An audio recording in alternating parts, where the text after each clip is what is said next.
makakausap na natin ang nagbabalik na player sa lineup ng mga pirata ng LPU. JM Bravo! Congrats. Welcome back. Oh, hindi lang nagbabalik. Ang ganda pa ng nilaro mo. Ang ganda. Parang di bumalik eh. Parang nandun pa rin lagi, di ba? Okay. So, unahin muna natin, congratulations, JM, on a successful return. Initially, ang alam ng lahat, the press, ang broadcast ay out for the season ka na. Tell us press what release happened. ba yun? Press release. Kwento mo sa amin kung ano nangyari, paano ka nakabalik ka agad. At ito, full second round, nakakapaglaro ka pa. Opo. Kasi nung nangyari na yun, nasa hospital ako. So, yun. Nung nagpa-CT scan ako, tsaka x-ray ako, sabi sa akin may fracture daw ako sa may L3 ko. Spine L3 ko. Nung time na yun, sabi ko, ba't parang nakagalaw ako ng maayos? Medyo nakakatalon ako at nakakaupo ako ng maayos. So, sabi ko nga sa akin na magpapa-second opinion kami. Punta ako sa kabilang hospital. Nung time na yun, nagdadasal talaga ako Sabi ko, sana walang kahit maging healthy pa rin ako kahit papaano. Nung nagpa-second opinion ako, yun, lumabas nga na cleared naman ako. So, parang namagalang yung likuran ko, parang nalamog. Ganun. So, yun. Kaya thank you kay God na kahit papaano, hindi niya ako pinapabayaan. Then, yun. Sobrang dami dumaan sa akin noon ng araw na yun.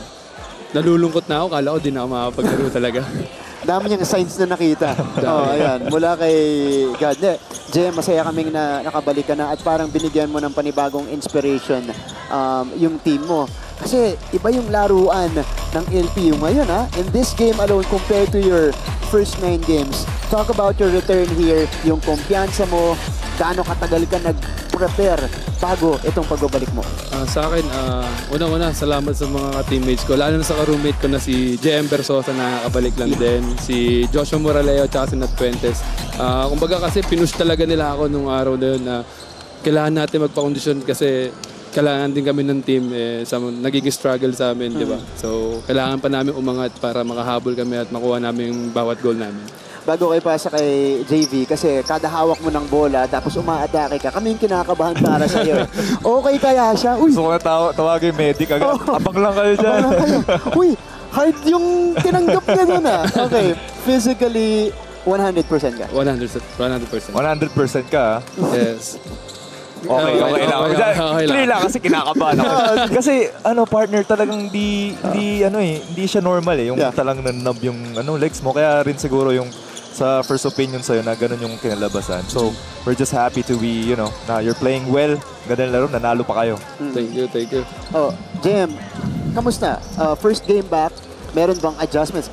From our point of view, parang wala 10 points right away, 8 rebounds. 8 rebounds? 8 rebounds. Tapos, James, first quarter pa lang, kumakana na siya Okay, ikaw ba, naka-experience ka ng nanibago ka on the court in your return? Wala naman? Wala naman masyado. So, ang nangyari kasi, sumasabay talaga ako sa training. Kumbaga, hindi muna talaga akong bumalik. Umahanap ako ng timing para pagbalik ko, para alam ko na rin yung gagawin ko. Tapos may timing ako sa loob ng court. Mahirap din kasi pag maglalaro ka, wala ka sa timing, di ba? Wala ka rin sa kondisyon. Kaya yun. So parang press release mo lang talaga na injury ka. Hindi, ganyan talaga yung mga mga superhero. Nagpapabugbog talaga sa ulo. Biglang lalabasan Pero tanong ko sa'yo, JM ano sabi sa'yo ni Coach Gilbert? Itong first game back mo, minomotivate ka niya or parang relax ka lang? Anong sinasabi niya sa'yo? Sabi niya sa akin na relax lang daw ako kasi baka ma-distraction na naman daw ako. Kita mo na, tatlo pala kami nag-aalala. Halos lahat naman sila nag-aalala sa akin. Tinatawa nila ako bawat timeout na sabi nila sa akin, kaya mo ba? Okay ka ba? Ako tingin ko, pati yung letran kanina, kinakabahan para sa'yo, nag-aalala Pero sabi ko naman sa kanila, okay naman ako. Magsasabi naman ako sa kanila kung hindi ko naman talaga kaya. Sabi ko, Coach, tiwala lang, kaya natin to. Bibigay ko naman yung best ko kahit paano. Bago naganap yung interview ngayon, sabi niya kay JV, para lang daw siya ng jogging. Tama ba? So, Di fresh na fresh. Di napagod. Sprinting. Dahil kay JM Bersosa yan. Minsan, di ako bumabangon sa kama ko. Talagang pipilitin niya ako bumangon. Tumakbo ka hanggang gusto mo. Talagang pinupush nila ako. Sige, pag-usapan mo si JM, kasi kayong dalawa talaga yung, kumbaga, para sa akin lang, nagpakompleto ng lineup nitong LPU. Ito yung sabi ni Ato kanina, missing pieces na kinakailangan nyo para talagang malaro nyo yung sanay tayo na LPU basketball? Pag-usapan mo yung pagbabalik at yung energy rin na binigay ni JM Versosa. Credited din kay Versosa to kasi siyempre, ano rin siya eh, same din kami ng scenario na nangyari sa amin. Kumbaga, sa kanya na-injure siya sa kamay na inoperahan nga siya. And big credit sa kanya kasi kahit nagkaganon siya, hindi siya na-down sa sarili niya. Talagang nagpo-push din siya, tumatakbo rin talaga siya kahit na may tama yung kamay niya. Hindi niya pinapabayaan yung sarili sa kondisyon. Kaya sabi ko sa kanya, ang ganda pa rin ng nilaro niya kanina, sobrang sipag niya. Parang di nga rin napagod eh.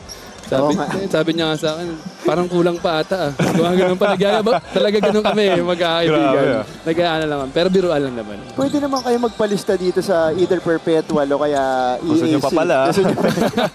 Doko lang yun, doko. Gusto nyo pa eh. Hindi, okay, congratulations and looking ahead dito sa second round, gusto natin bigyan siyempre ng inspirasyon. You guys are the host school, so there's a lot of pressure for you to at least deliver for season 100.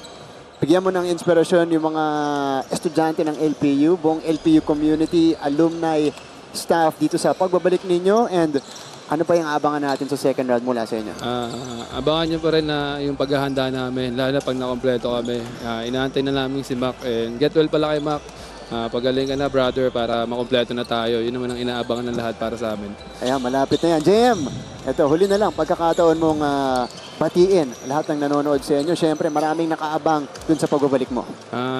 Una-una, shoutout sa Family Bravo, sa pamilya namin. And shoutout sa papa ko na nagpapagaling sa cancer prostate and sa kidney stone. Pagaling ka na, miss na kita. Balang araw makauwi ako dyan para mabisita kita. And shoutout din sa kamag-anak ko sa Ramos family, Ramilo family, and dun sa Alcañeses family and Schuner family. Maraming salamat sa support niyo sa akin. And lalo na sa LPU community, kila family Laurel and family Lopez. Yun lang po. JM, maraming salamat. Congratulations at welcome back. Ayan. Thank you po, thank you. Okay, nyo na. JM Bravo, 10 points, 8 rebounds. Pwede pang mag-second game dito. Mamaya, parang hindi masyado pinawisan.